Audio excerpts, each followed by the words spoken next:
Liz और सुनक के बीच गर्मा गर्म बहस हो गई है आक्रामक। ऋषि सुनक ने हर सवाल पर दिया दमदार जवाब। डिबेट के बाद ऋषि के पक्ष में ब्रिटेन में बना जबरदस्त माहौल। दोस्तों, ब्रिटेन में प्रधानमंत्री पद के लिए कसमकस जारी है। इस लड़ाई का अब आखिरी दौर चल रहा है।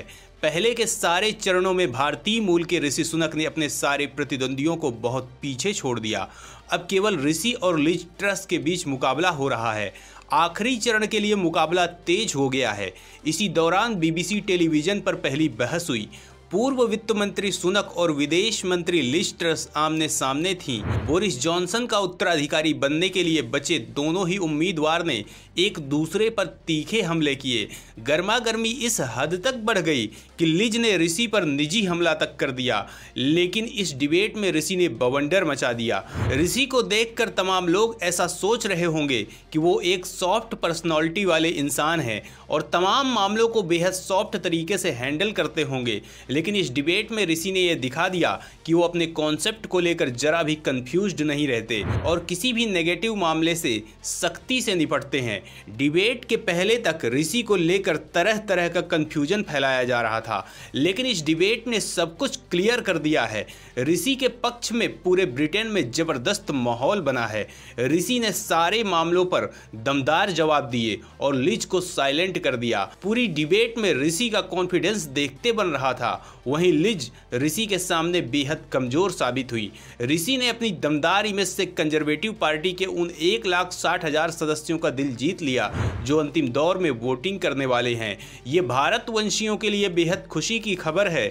चौथे चरण के बाद जिस तरह से जोर आजमाइश चल रही थी, तो कई बार ऐसे खबरें आती थी जिससे देशवासी परेशान हो जाते थे।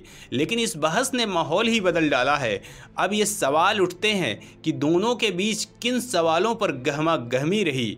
दोनों ने एक दूसरे पर किस तरह के सवाल उठाए। ऋषि की निजी लाइफ पर लिज ने कौन से हमले किए। चीन को लेकर ऋषि ने क्या धमाका किया। इन सवालों के जवाब हम वीडियो में आगे देने वाले हैं, जिसके लिए आपको पूरा वीडियो देखना होगा। ऋषि के बेहद महंगे जूतों को लेकर मच गया बवाल। चीन और टैक्स को लेकर भिड़ गए लिज और सुनक।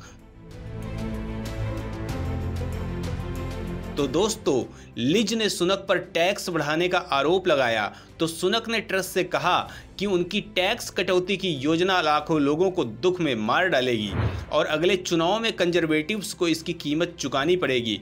दूसरी ओर ट्रस ने दावा किया कि सुनक की प्लानिंग से देश में मंदी आ जाएगी। पूर्व चांसलर सुनक ने विदेश सचिव पर राष्ट्रीय बीमा में कटौती करके चीनी भीड़ की डिमांड का आरोप लगाया। साथ ही उन पर टैक्स कटौती, चीन की नीति और मुद्रास्फीति पर गलत फैसले लेने के आरोप भी लगाए। वहीं ट्रस ने अपने पूर्व कैबिनेट सहयोगी पर 70 वर्षों के लिए अपने उच्चतम स्तर पर टैक्स बढ़ाने का आरोप लगाया। इस चुनाव में विपक्षी सुनक की संपन्नता को भी निशाना बना रहे हैं। संस्कृति मंत्री एवं जॉनसन की वफादार नदीने डोरिस प्रधानमंत्री पद की दौड़ में ट्रस का समर्थन कर रही हैं। उन्होंने सुनक के 3,500 पाउंड के बेस्पोक सूट और प्राडा जूतों पर डेली मेल की एक रिपोर्ट को ट्वीट करने के लिए ट्विटर का सहारा लिया। उन्होंने यह ट्वीट कर सुनक को ब्रिटेन के आम लोगों से अलग दिखाने का प्रयास किया।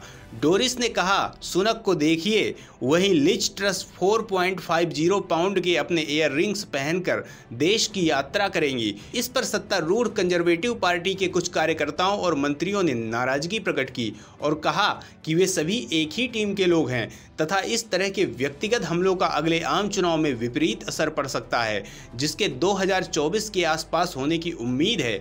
इस डिबेट में चीन का मुद्दा भी उठाया गया, जिस पर ऋषि ने ऐसा जवाब दिया कि जिनपिंग की नींद उड़ गई और दिन में तारे नजर आने लगे। भारत के लोग ऋषि को करने लगे दिल से सलाम। आप सोच रहे होंगे कि ऋषि ने चीन को लेकर ऐसा क्या कह दिया कि चीन के होश फाख्ता है।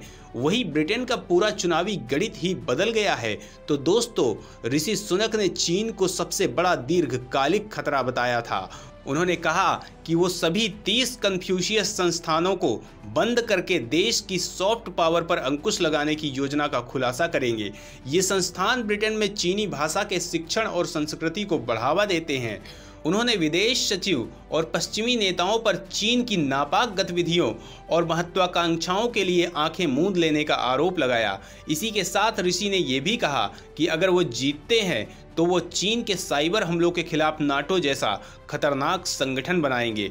उन्होंने ये भी कहा कि मैं ब्रिटिश खुफिया एजेंसी MI5 की पहुंच को बढ़ाऊंगा ताकि ब्रिटिश बिजनेस और यूनिवर्सिटी चीन के औद्योगिक जासूसी का जोरदार तरीके से सामना कर सके। उन्होंने वादा किया कि वे सरकार और सुरक्षा सेवाओं के साथ मिलकर काम करेंगे जिससे एक टूल किट बनाया जा सके और कंपनियां अपनी बौद्धिक संपत्ति की रक्षा कर सकें। वहीं सुनक ने कहा, चीन हमारी तकनीकी चोरी कर रहा है और हमारे विश्वविद्यालयों में घुसपैठ कर रहा है। वो ताइवान सहित अपने पड़ोसियों को धमकाने की कोशिश भी करता है। ऋषि और लिच के बीच होने वाली अगली डिबेट में आक्रामकता बढ़ने की पूरी संभावना है। ऐसी उम्मीद की जा रही है कि सुनक विकासशील देशों को दुर्गम ऋण के साथ परेशान करने और संपत्ति को जब्त करने या उनके सिर पर एक राजनयिक बंदूक रखने के साथ साथ शिनजियांग और हांगकांग में अपने स्वयं के नागरिकों को प्रताड़ित करने, हिरासत में लेने और उन्हें प्रेरित करने के लिए चीनी सरकार की आलोचना करेंगे। दोस्तों, कभी लिज और सुनक एक ही कैबिनेट के मंत्री थे, लेकिन सत्ता की लड़ाई में अब निजी हमलों का भी सिलसिला चलने लगा है। वैसे सत्ता का नशा तो वो चीज़ है कि लोग खून के रिश्ते तक का कत्ल करने से बाज नहीं आते, तो फिर दोस्ती की बिसात ही क्या।